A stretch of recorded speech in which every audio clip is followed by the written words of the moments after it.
गोंडवाना गणतंत्र पक्षाच्या माध्यमाने या क्षेत्रातील आदिवासी समाजाचा जे प्रश्न आहेत ते प्रश्न सोडवण्याकरिता एक दिवशी धरण आंदोलन मी घेतलेलं आहे। प्रश्न असे आहेत की महिन्यापासून धनगर आणि बंजारा समाजाचा वाद आमच्यामध्ये लावून दिला आहे। जसा ओबीसीमध्ये मराठ्याचा वाद लावलेला आहे त्याच प्रकारचा वाद आदिवासी समाजाच्या आरक्षणावरती करण्यात आलेला आहे आणि ते षडयंत्र सत्ता पक्षाचे आहे। तिथले जे मंत्री महोदय आहे त्यांनी जाणीवपूर्वक लावलेला हा षडयंत्र आहे, जेणेकरून सना आरक्षणच्या संदर्भात हे जर वादविवाद केले तर समोर येणारे जे आरक्षण वाचवायचे आहे किंवा नाही वाचवायचे आहे हे त्यांची खूप मोठी साजिश इथं दिसून येत आहे।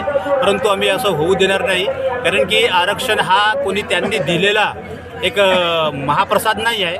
ह्या बाबासाहेब आंबेडकर आणि इथला जो संविधान आहे, जे कायदे आहेत त्या कायद्याच्या अनुषंगाने पिछडा वर्ग जो आहे त्या पिछडा वर्गाचा विकास व्हावा, त्याची उन्नती व्हावी, शैक्षणिक उन्नती व्हावी, पूर्ण विकास व्हावा, सर्वांगीण विकास व्हावा याच्याकरिता संविधानामध्ये आरक्षण दिलेलं आहे। आम्ही आरक्षण जे बंजारा समाज किंवा धनगर समाज आरक्षण मागतात हम त्याचा विरोध करत नाही, परंतु शासनाला सत्तेतील मंत्री असतील, जे काय त्यांचे सपोर्ट करणारे सहकारी असतील त्यांना सांगू इच्छितो की आधी तुम्हाला आरक्षण द्यायचं आहे, तुम्ही वेगळा तरतूद करण्यात यावा। परंतु आदिवासीच्या आरक्षणाला जर आपण थोडाही धक्का लावला तर आदिवासी समाज हा तुम्हाला तुमची जागा दाखवल्याशिवाय राहणार नाही। बिंदू नामावलीचा प्रश्न तसा झालेला आहे। बिंदू नामावलीमध्ये आम्हाला SC आणि STच्या सोबत म्हणजे 2 असं म्हणजे लागून होतो, परंतु आता त्यांनी तो समोर ढकलल्यामुळे आम्हाला बिंदू नामावलीमध्ये आमच्या विद्यार्थ्यांचे शैक्षणिक आणि नोकरीचे जे नुकसान होत आहे ते सुद्धा थांबले पाहिजे। आणि येथील शेतकरी असो, शेतमजूर असो, SC ST OBC यांचे जे प्रश्न आहेत या हिवाळी अधिवेशनामध्ये जे डिमांड्स आहेत ते डिमांड पूर्ण झाले पाहिजे। ही गोंडवाना गणतंत्र पक्षाच्या वतीने आज 29 मागण्यांना घेऊन आम्ही मंत्र्यांना निवेदन देणार आहोत। महाराष्ट्रातील डबल इंजन सरकार हे आदिवासी विरोधी आहे असं तुम्हाला वाटते?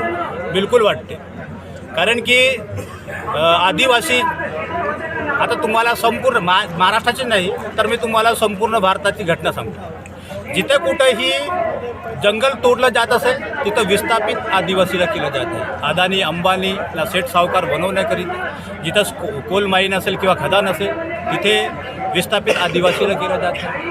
नाही होत असेल तर त्यांना जबरदस्ती नक्सलाईट म्हणून सना घोषित करून सना त्याला मारलं जात आहे। 2000 असे आमचे भाऊबंद आहेत की त्यांना चुकीच्या पद्धतीने नक्सलाईट नसूनसुद्धा त्यांना नक्सलाईटच्या गुन्ह्यामध्ये गोळी झाडून मारण्यात आले आणि कमीत कमी 25,000च्या जवळपास आज नक्सलाईटच्या गुन्ह्यामध्ये आमचे बांधव जेलमध्ये आहेत। आणि त्या क्षेत्रामध्ये त्यांना जे सुखसुविधा असते ते सुखसुविधा नाही, वीज नाही आहे, पाणी नाही आहे, शिक्षण नाही आहे, अशा प्रकारचे त्यांचे जमिनीसुद्धा हिसकावून घेत आहे।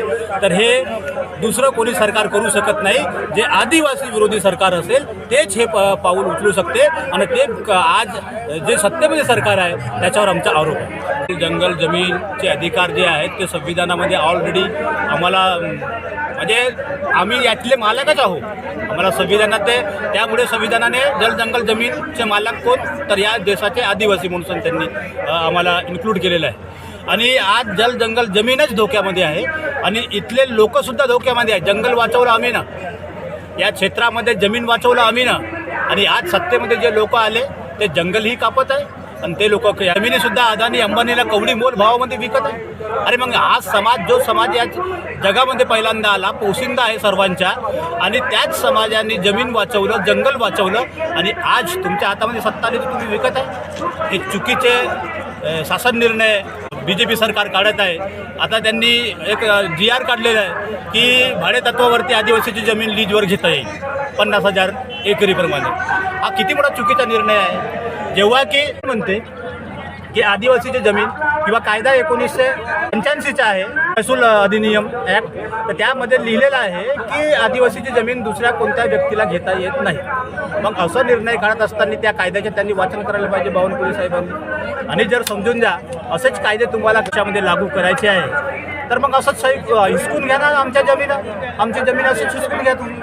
आम्हाला इथून सुद्धा म्हणजे एक आता हे नवीन कायदा काढलेला आहे की जे व्यक्ती जर आमच्या विरोधात सरकाराच्या विरोधात जर समजून जर संकट करत असेल तर त्यांना अर्बन नक्षल आम्ही घोषित करू. म्हणजे आम्हाला लढायचाही अधिकार नाही.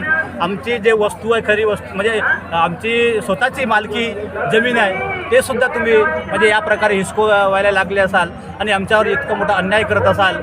लाडकी बहीण योजनामध्ये 7,500 करोड आदिवासीच्या निकलोड बजेटचा पैसा लाडकी बहीणमध्ये देण्यात आला. आता त्याच्यामध्ये काय लाडकी बहीण आमचेच आहे, बाकीचेही आहे. त्याचनुसार आत्ता जे हल्ली या वर्षीच्या मागच्या महिन्याचा रिपोर्ट आहे की नागपूर जिल्ह्यातला 6,500 करोड रुपया फंड जो आहे ट्रायबल क्षेत्रामध्ये खर्च होणारा तो वापस पाठवण्यात आला.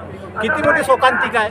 इकडे आमच्या लोकांना काम नाही, रोजगार नाही आहे, दवाखाने बरोबर नाही आहे, रस्ते बरोबर नाही आहे, लाईटची सुविधा नाही आहे, पिण्याच्या पाण्याची सुविधा नाही आहे, इतर 16 शिक्षणाची सुविधा नाही आहे. 4 5 वर्गामध्ये एक मास्तर शिकवत आहे. किती मोठी शोकांतिका आहे. इधर म्हणते की बेटी पढ़ाओ बेटी बचाओ. कहाँ से पढ़ेंगे भैया, कैसे पढ़ेंगे.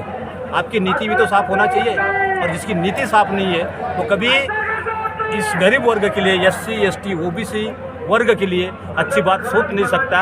ये लोग हम लोगों को प्रताड़ित करके ये आने वाले समय के अंदर में बहुत बड़ा अपने लिए ही खड्डा खोद रहे हैं. ये समाज बर्दाश्त नहीं करेगा. अभी आदिवासी समाज के बच्चे पढ़े लिखे जानते हैं, समझते हैं और हमारे हक्क अधिकार के लिए लढणं जानते हैं. समाजाला हेच आव्हान करणार की आपण या देशातले मूळ निवासी आहोत. आम्ही आम्हाला कुणाला इथं वसवलेलं नाही, आम्ही लोकांना वसवलेलं आहोत. इथे 17,500 वर्ष आपण राज केलेले आहेत. आपल्या इथं सांस्कृतिक धरोहर आहे, आपला इतिहास आहे, आणि तो इतिहास आणि सांस्कृतिक धरोहर जिवंत करण्याकरिता आपण सर्वांनी आपल्या हक्काची लढाईसाठी लढलं पाहिजे, एकत्र आलं पाहिजे, हेच आव्हान करतो. आणि संविधानिक माध्यमाने आपले प्रश्न सोडवले पाहिजे.